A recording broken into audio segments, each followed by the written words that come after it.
Hi, my name is Sarah. This is Good.AdVise, and you're probably wondering why the title of this video was to never follow me.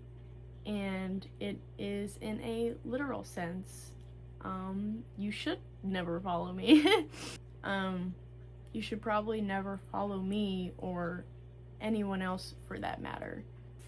If you ever see me looking down in this video, I have my notebook right here with my notes, so if you ever see me looking down, it's because I'm reminding myself of the points I want to make.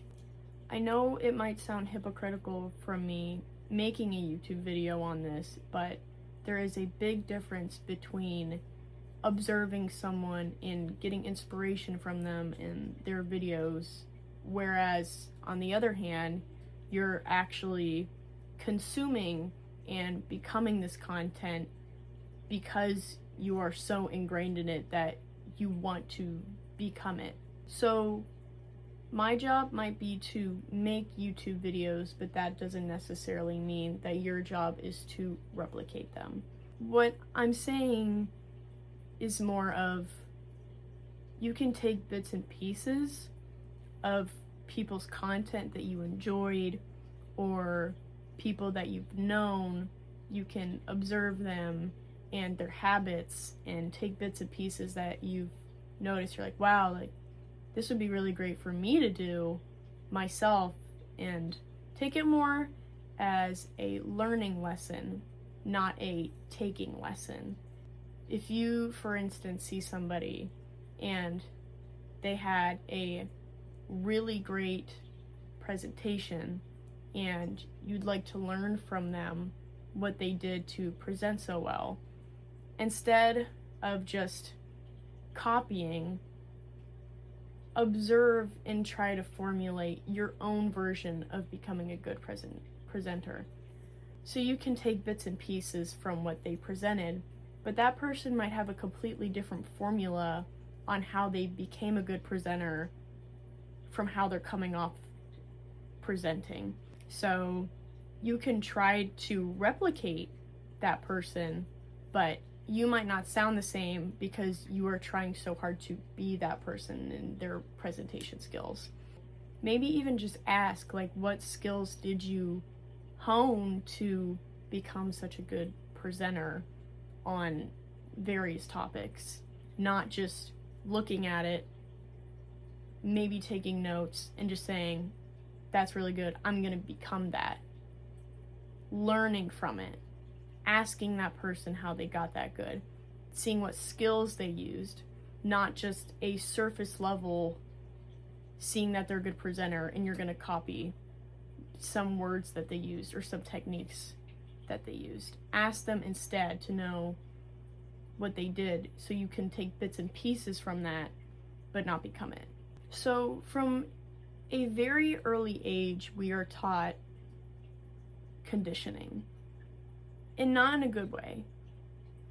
We're kind of taught,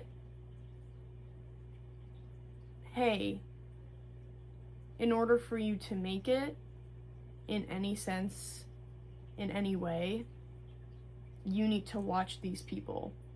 You need to look at the most successful people. You need to see what they're doing now to be great, you know? And even in another sense, like, oh, like, people who are extremely successful, they had to do a lot of evil things. Not saying they haven't, but they had to do a lot of sacrifices, a lot of evil things. They had to be different. And everyone will always tell you, if you're different, you're gonna be judged, you're gonna stand out, no one's gonna like you, maybe no one will hire you, maybe you won't make friends, maybe you won't fit into a group because what you like is so niche. And this forces people into a mindset from a very early age that we don't belong unless we're in a pack. And this might be the case for animals, but luckily we've evolved into a creature that can sustain themselves by themselves. And It's good to have people close to you as mentors and companions, but it is not good to have so many people around you that are influencing you in so many different ways that you get personal confusion on maybe who you want to be, or you're afraid that if you don't fit in with your pack, then they're going to kick you out and you're seen instantly as a failure. Maybe not even to them, but yourself, you might seem like you might be a failure. And this is ingrained in so many things. This is ingrained first when you're in school. From whenever you develop your first brain cells, your first neurons, you are put into groups and you look around as a kid and it's easy. Maybe not for everyone, but when you're on the playground as a kid, maybe you just ask some random person, hey, do you want to play on the swings? Sure. Great. You probably never saw that person again. And then you get a little older. Then you get into intermediate school and middle school and high school. And these are the times of your life that you really start to notice things. You start to notice the people around you, how you're acting, how you're perceived, not only by your family, but by others in your class. You start to do things that you've noticed other people are doing that a lot more people seem to like. You start wearing certain clothes. You start joining certain things. You start to even style your hair, or you ask your parents for Christmas or your birthday, you're like, everyone has this in school, so I need to get it. And I understand the wanting of belonging, but there's a difference in belonging and replicating like you are a clone. A sense of belonging should feel the ease of being with somebody, and you don't have to put on a face or a show, or you don't have to be afraid of saying certain things or acting a certain way or hiding certain things about yourself because you are so afraid that these people are not going to like you.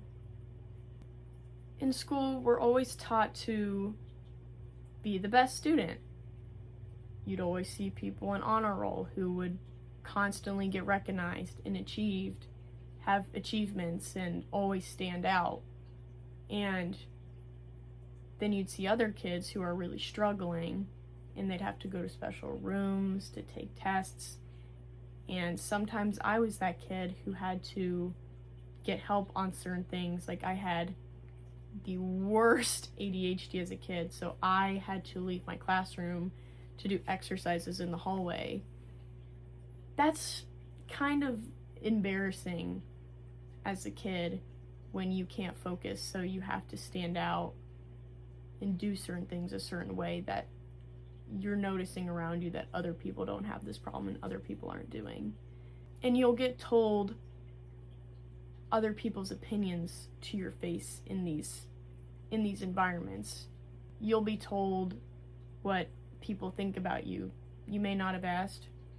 Your teachers may say your performance is really bad, or they've noticed that you're doing certain things that they think you should stop, but you didn't ask for that. They just kind of gave it to you.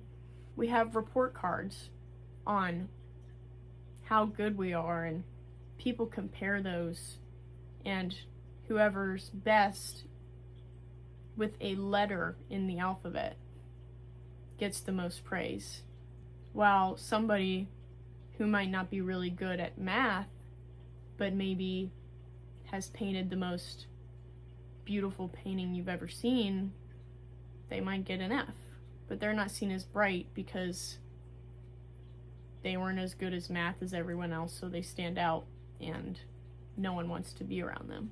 For social media as well, something that I personally started to fall into when I really got serious about content creation was eating all of these videos and consuming the ideology that in order for you to get famous, you have to copy like no other. And I would even tell other people this. They're like, oh, how'd you do this? And I'd be like, well, I looked at this format and I copied it and I became, instead of observing and doing my own thing. And although I might not be getting as many views or I'm not as much of a hook, I hope that I can reach just a few people with the idea that you don't have to copy other people and you don't have to become someone else in order for you to be the best version of yourself.